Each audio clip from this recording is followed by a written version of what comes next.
This is a germ-free broadcast, freshly sanitized hands. Thank you, Danielson, for that thought-provoking intro. It's a brave new world, isn't it? It's time for us to do things that we never did before, so we can stand up to this COVID-19 nightmare. But maybe we should frame it as instead of a nightmare, a challenge. We've got to start doing things different to be community-minded. And so the voice file that Danielson just sent me that started with that introduction, I think was just a moment of mindfulness for me about how going forward things are going to be different. And in my last episode, imagining what a post-COVID-19 world would look like. We got to do a bunch of things differently that before we just took for granted. I just did my first ever Skype this morning. And I was sitting on the couch that I'm pointing at, that you can't see me point at, in my living room. And I Skyped another person in this very house that I can't have face-to-face contact with because of quarantine recommendations. That's just crazy. And so we need to do some things different. And I felt that was an appropriate way to start this next episode, episode 33, how to prepare for a therapy session or counseling session, your first therapy session or counseling session. But before we get there, I want to get back to Danielson. He has some thoughts for us about a possible quote to start off this episode. And I'm going to share with you a revision that Danielson made in terms of the novel first sentence he shared with us a number of episodes ago in terms of the man in the mirror. And it's directly connected to some of the ideas he's going to be sharing with us right here, right now. It's funny, an expression that I've been mindful of lately. I think I picked it up in the book Atomic Habits that I just finished reading, and the expression, the perfect is the enemy of the good. I love it. It's so meaningful, and any writing that I do, for example, it doesn't have to be perfect. It certainly isn't going to be, and so trying to take the lessons that I give to my students in that regard. So I always say, if you want to improve your writing, there's 3 things that you have to do: edit, edit, edit. And so back to Stephen King. Stephen King was asked how to become a better writer. So I kind of borrowed from him, I suppose. He said, read, read, and read. The road to hell is paved with adverbs. Till next time. Thanks again, Dan. But before we go any further, let's make this official. Salutations. Welcome to Spiritual Blitherings, Philosophical Ponderings, and Everything Ramblings at the Hopeful Humanist Cafe. I'm your host, Steve, the Hopeful Humanist, and this is a Just Some Guy production. Today we're going to talk about ideas and flow, the good life, resources for our spiritual toolbox, a revision of a novel first sentence, a t-shirt idea, and some etc. stuff. So welcome. I'm not sure what you might be enjoying during this quarantine moment, but I have a dandelion root tea. It's kind of my go-to. So because there is a quarantine in effect, because there's someone in my home that has been specifically recommended to have complete isolation from the rest of the family, and there's a couple of monkeys running around, Woodrow II and Blazing Phoenix, there might be some background sounds of life. But that is the nature of this moment. So welcome to episode number 33, How to Prepare for Your First Therapy Session. I'm not going to talk about the benefits of going to therapy. I know some people think that going to therapy perhaps might be a demonstration of weakness, that you don't have all the resources that you need, or it might be a form of self-indulgence. I'd like to reframe that in saying that, to arrive at a moment where you've decided that feeding the fire of good mental health would include experimenting with going to a therapist, that the way we could frame that would be that it is a moment of courage to demonstrate an openness to leave oneself vulnerable and a commitment to continuous spiritual and personal growth in terms of being mindful of one's mental and physical health. So I think it's an option for some and not all, but I just wanted to focus on that point in time in which, let's say, someone has looked at the pros and cons and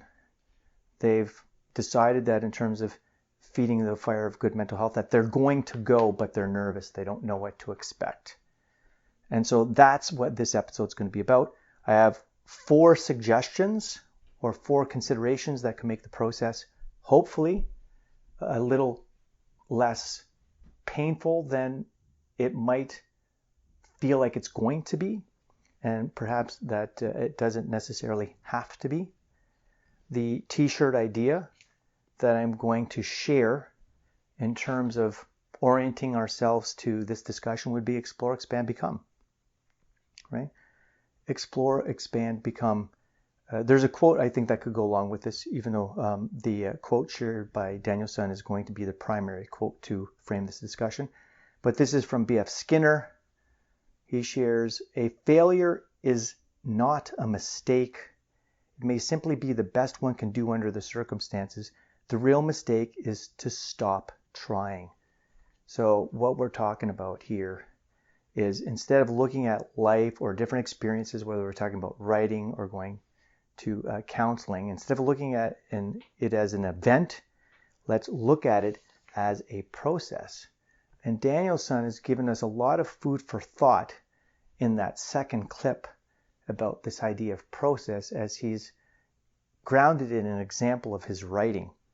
So Danielson in episode 29 shared a novel first sentence.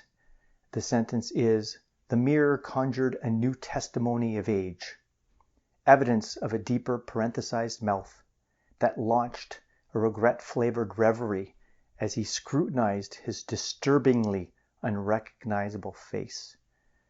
He was thinking about some ideas he got from Stephen King, as he also mentioned in that second clip, and that the road to hell is paved in adverbs. And so he looked at that sentence and he decided that he wanted to make some changes. He wanted to make a revision. He wanted to engage in a process.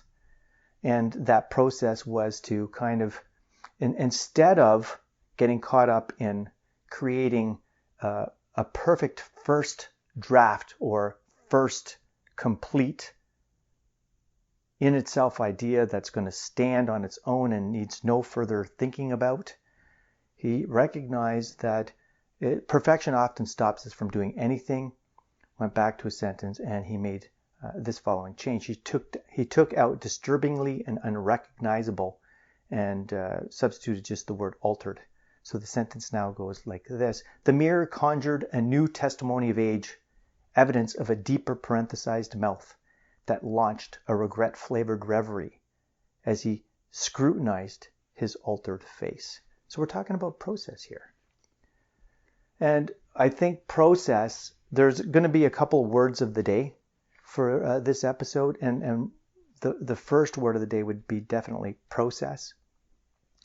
The other would be cathartic. That there are things that we do that when we do these things, they can help us feel a little less heavy. We can feel lighter. We can kind of, if we're having an emotional experience, we can touch the emotions and we can let them go. So like on that thought, I actually think this is a great time because we're all experiencing some things that we haven't experienced before. This is prime time, I believe, for people to start experimenting with a novel first sentence, for the first sentence of a book that you'd like to write, but you think you might not. And you never know. By taking that first step, you might actually start writing a book that could have a message that's attractive to someone else, that could be helpful, that you could share something that someone else can consider it, and others could be expanded by it. Explore, expand, become. Okay? So we're exploring this idea of stepping into the therapist's or psychotherapist's office for your first counseling session. So I'd like to share right now, because I don't know, perhaps it could be helpful in terms of giving some weight to some of my thoughts. But I've not mentioned this before because the purpose of this podcast and these episodes is for me to be framing myself as just some guy. I'm just some guy just sharing some thoughts, sharing some resources that hopefully might be helpful to you, and I do not have a monopoly on the truth. And I want that to stand. I want that to be the framework by which I continue to go forward, and it's an invitation by others to share resources that they have with other people. And so we're people sharing with people. It's not about an expert opinion. But in terms of this particular episode, I professionally am a psychotherapist, and I work with youth and I work with families. And as I shared in a previous number of episodes and have kind of noted in the background, I've been struggling with a concussion. I've had a concussion for a number of months, and I had significant symptoms that have made recovery challenging. And I decided that as a treater, as a psychotherapist, in terms of the day in which I got the injury, I needed to kind of explore that, and decided to go to see a psychotherapist for myself. And that was difficult because I was in the other chair. You know, in many respects, as I went, I was like, I'm not supposed to be in this chair. I'm supposed to be in your chair. And what you're doing for me is what I generally do for other people. So it was a very humbling moment. Very humbling. It was a place of great vulnerability. But because of my experience as a psychotherapist, I was prepared and equipped to go into a session, and I've gone to a number of sessions now. My focus has been EMDR, eye movement. So, well, that's an abbreviation, right? EMDR, eye movement desensitization reprocessing. And it's about taking an intense emotional traumatic moment, and through certain techniques, engaging in a process of bilateral stimulation, so you reduce the intensity of the emotional response whenever an intrusive thought kind of presents itself. And so, there I found myself in a session, and I was equipped for a session, and I thought to myself, because of my experience as a psychotherapist, I was really able to get the most out of that experience. And I know a number of people have shared, they don't think that counseling helps, that it's not for them. And I'm not going to argue a case for it. Psychotherapy is not for some people. I believe that there are benefits, and there could be benefits for everyone to go to a therapy counseling session. And that there are things that if you do these things will increase the likelihood that you'll walk away with something. And so that's what I want to explore here. I think first, though, I want to just kind of free associate a number of different words that I think are really important that we kind of just have coalescing around us in terms of creating an atmosphere, in terms of eventually getting to a mindset that would be really important for preparing for your first session. So I would think like attitude, right? We want to think about like what kind of attitude are you bringing to the moment? Is it a moment of reluctance? Is it a moment of desperation? Awareness, like Are you able to be aware of things that are triggering to you? Are you aware of the context of the problem? Are you aware of your emotional and mental reality? Attention, what are you focusing on? What are the things you seem to find your mind's eye gravitating towards? And throughout this processing, in terms of free associating, self-compassion, being compassionate with yourself, and then patience and acceptance, right? It's a very humbling situation to decide that, you are going to go see a counselor, a psychotherapist, and engage in counseling. And, it requires someone to accept that this is the reality and that something needs to be done to change things. The real mistake is to stop trying, as B.F. Skinner would say. And patience. We need to be patient. The idea of going to a therapy session and think that it's going to be an event that you walk away from and that someone else has been fixed or your situation has been fixed is going to lead possibly to a whole bunch of heartache. I think we need to be patient and trust the process. When I've talked to a small sample of people about the thoughts or concerns that they would have if they were to go to their first counseling session, they indicated that they wonder, like, well, will it work? Can the therapist really fix their kid, or could if the young person's not being cooperative or dealing with something, having some kind of emotional struggles. I mean, after all, this is the age of anxiety and depression, even before the pandemic, but perhaps even more so now because of the pandemic. People are afraid to go out into the community, to grocery stores, and pass one another in the aisles. There's this incredible anxiety that people are experiencing. And people that are asked to self-isolate, not just into their own homes, but then to quarantine themselves in a specific room because they have COVID-19 symptoms, and they're isolated for 14 to 15 days before symptoms go away. They're feeling depressed. They're feeling sad. So these are some of the experiences that that people are having right now. So we are in the age of anxiety and the age of depression, and it's just being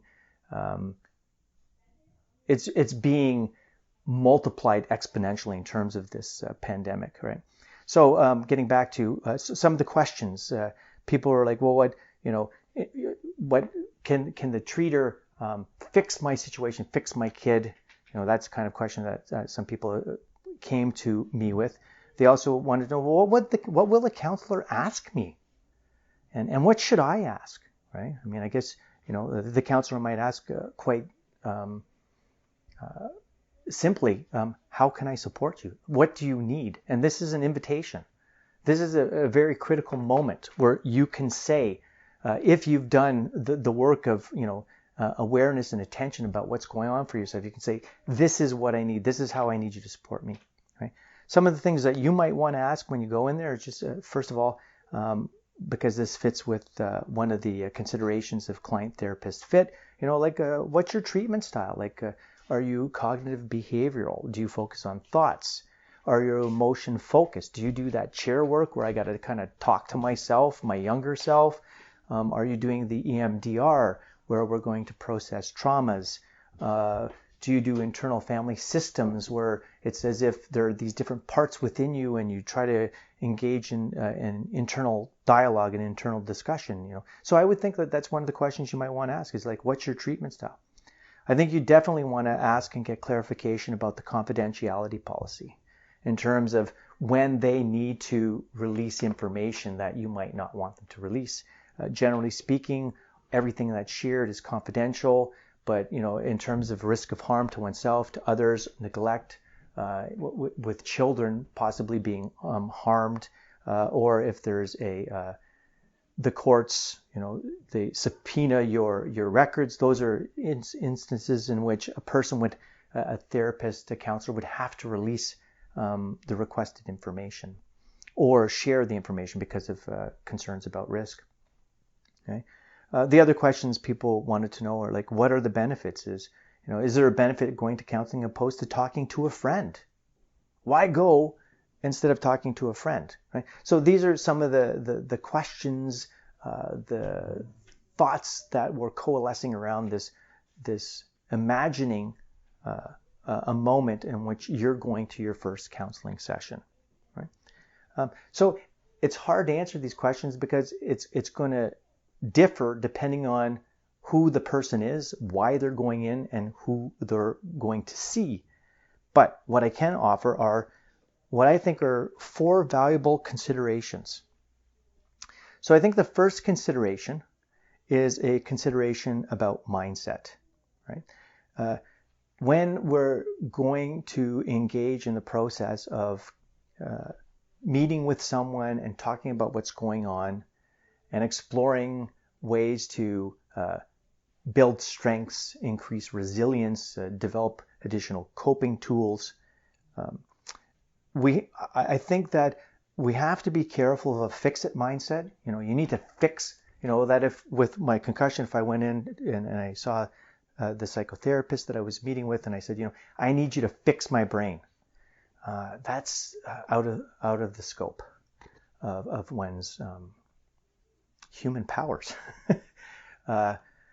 If you're like, I need you to fix my kid, the idea that your kid is broken, and that you're just going to step back and hand over, that kind of mindset I believe will hamper and interfere with the resolution of the problem that a person's experiencing. I think we need to embrace a learn and grow mindset. Dr. Dweck, and I'll provide a link, talks about the growth mindset. But this idea of going in, being open to hearing what someone else is having to share. Now, the difference between going to a therapist and talking to a friend, a therapist is there to share information with you and resources and to be a sounding board and to give you some credible feedback in terms of honest observations. And a friend at times, for fear of hurting one's friend, might hold back, right? But I think it would be beneficial to look at the treater, the psychotherapist, as a life ally.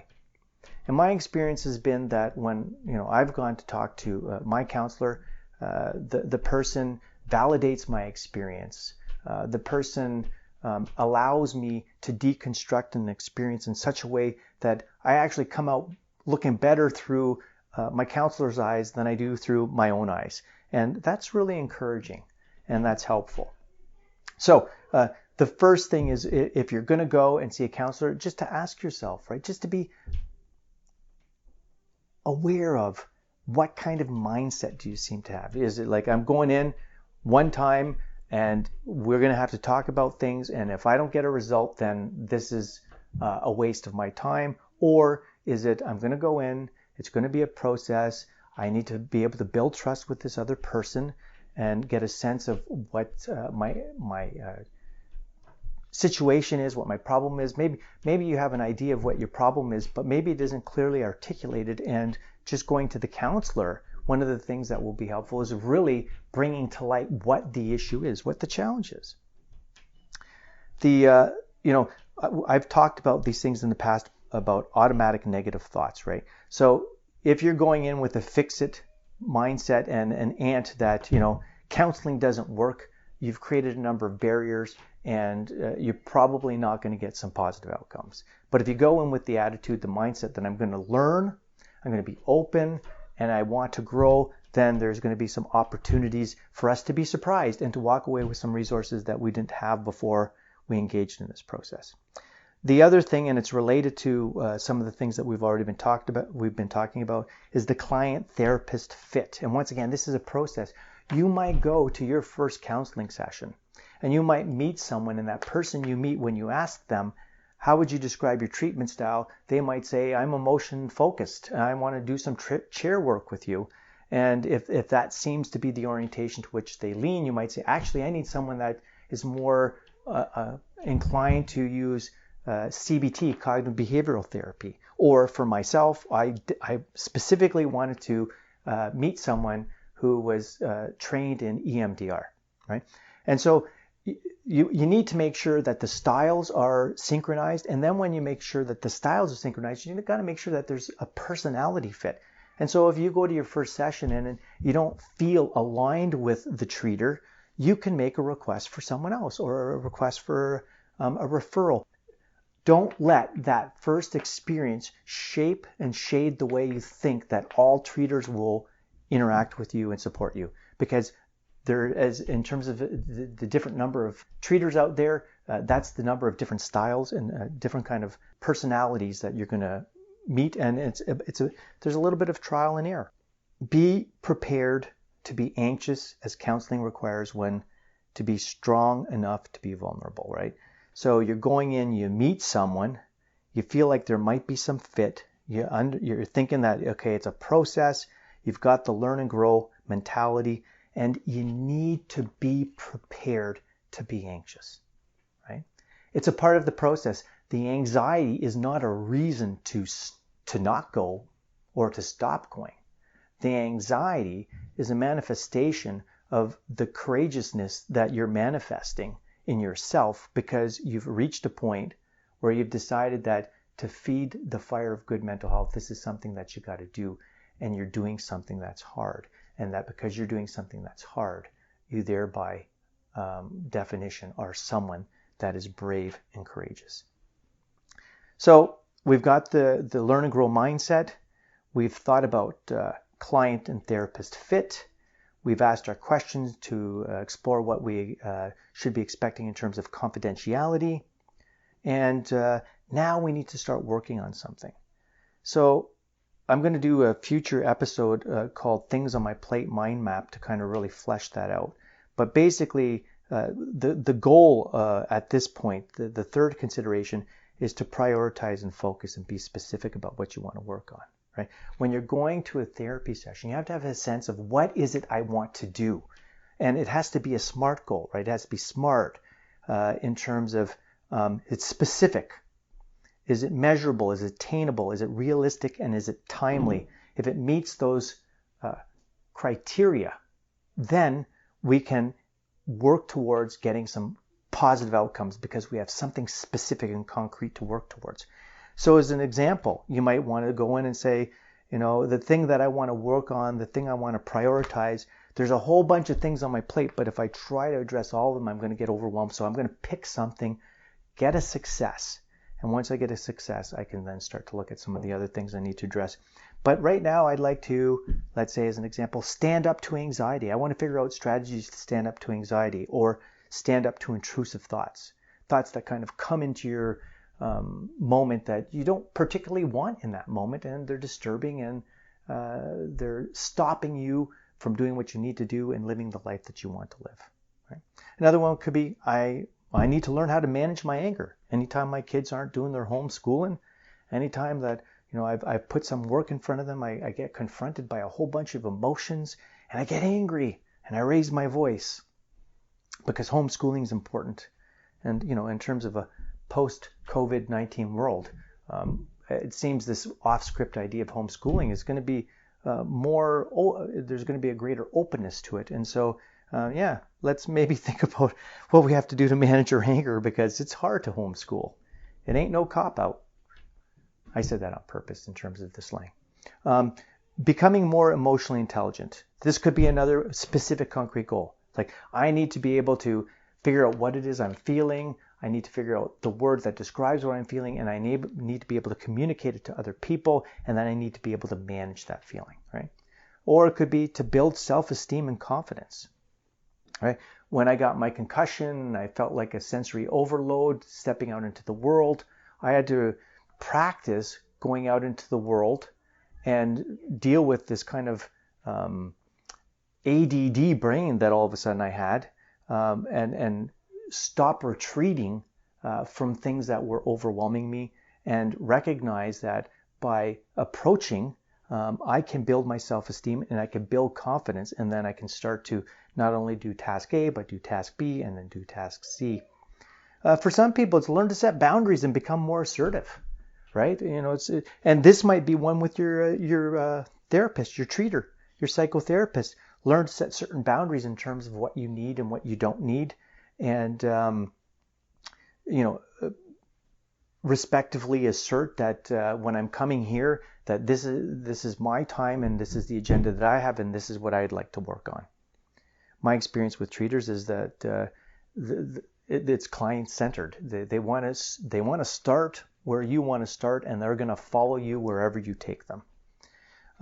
Some people might struggle with constant upward social comparisons because of the whole social media addiction thing, or in terms of this world of want and craving, unable to want what I have as opposed to always wanting more, the whole hedonic treadmill thing. So the idea is to be specific, to identify what is it you want to work on specifically, concretely. Let's write it down, and then we can come back to it and explore the process that we're making over time. In terms of the metaphor, a guiding metaphor, I'd like to use the metaphor of a bus, right? Like you're driving a bus. In life, we're all driving our bus. And every now and then we open up our doors and we let someone on our bus. And sometimes some of the people we let on our bus, we cast to the back. And we have conversations where it's at a distance and we're kind of yelling at each other because there's a buffer. Sometimes we allow people to sit in the middle of the bus, and sometimes we have them right up front. And some people that go to counseling actually want their counselor to take the wheel of the bus and drive for them. And they can't do that. Right?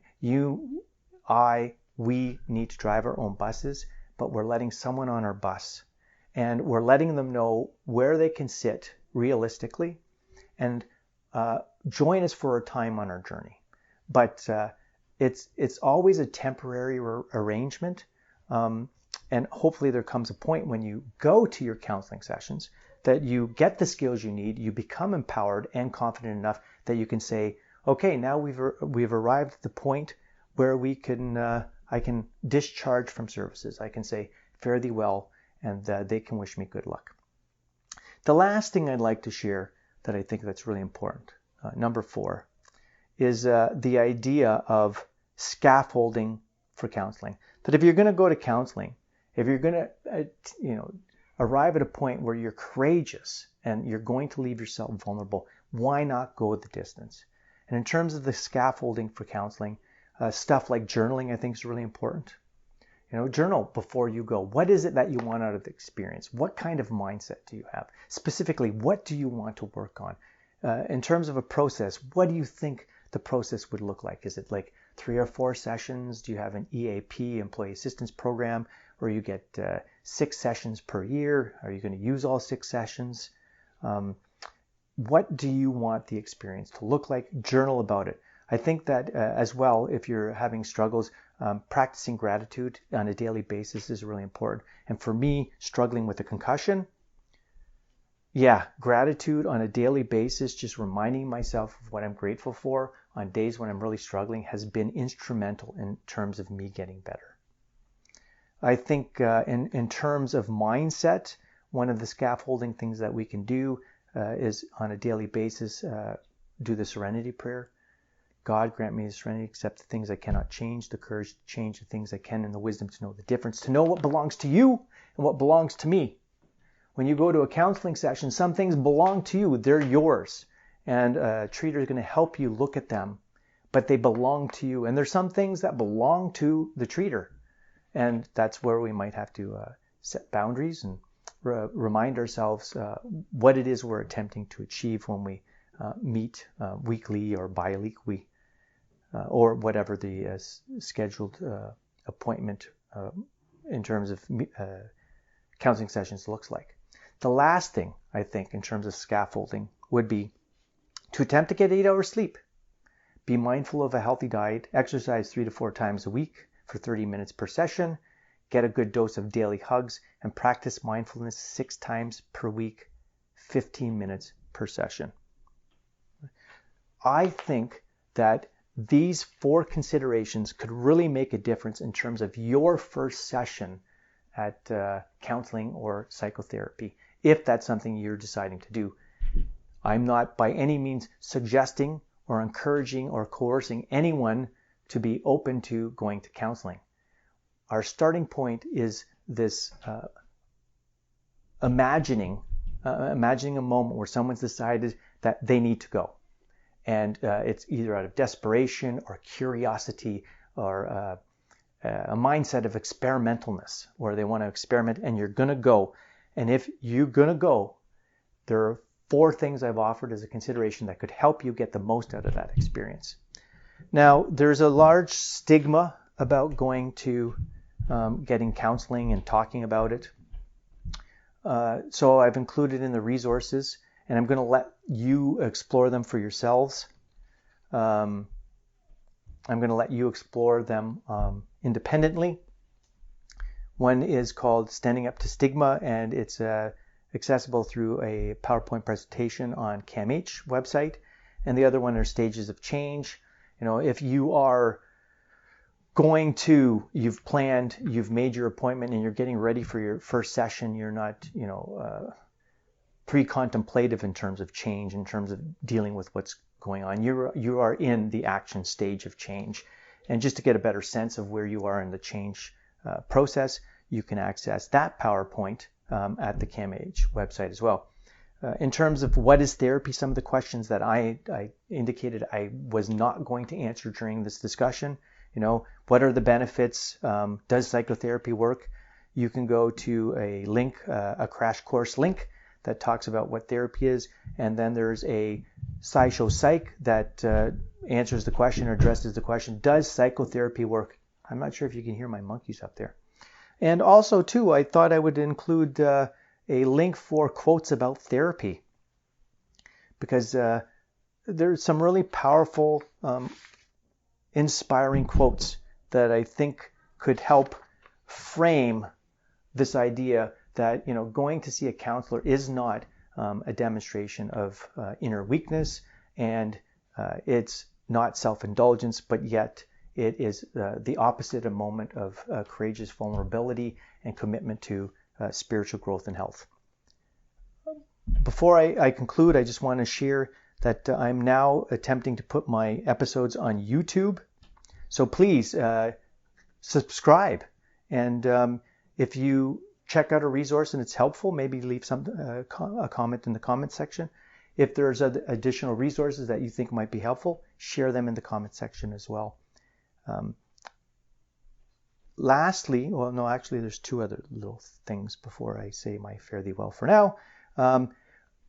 I think it was just my last episode. I was talking about the imaginations, perhaps naively, of a post-COVID-19 world, that Huxley was talking to the talking heads in a dialoguing memes thought that Huxley said, same as it ever was, and the talking heads indicated that, Huxley said it's a brave new world, and talking heads indicated that same as it ever was.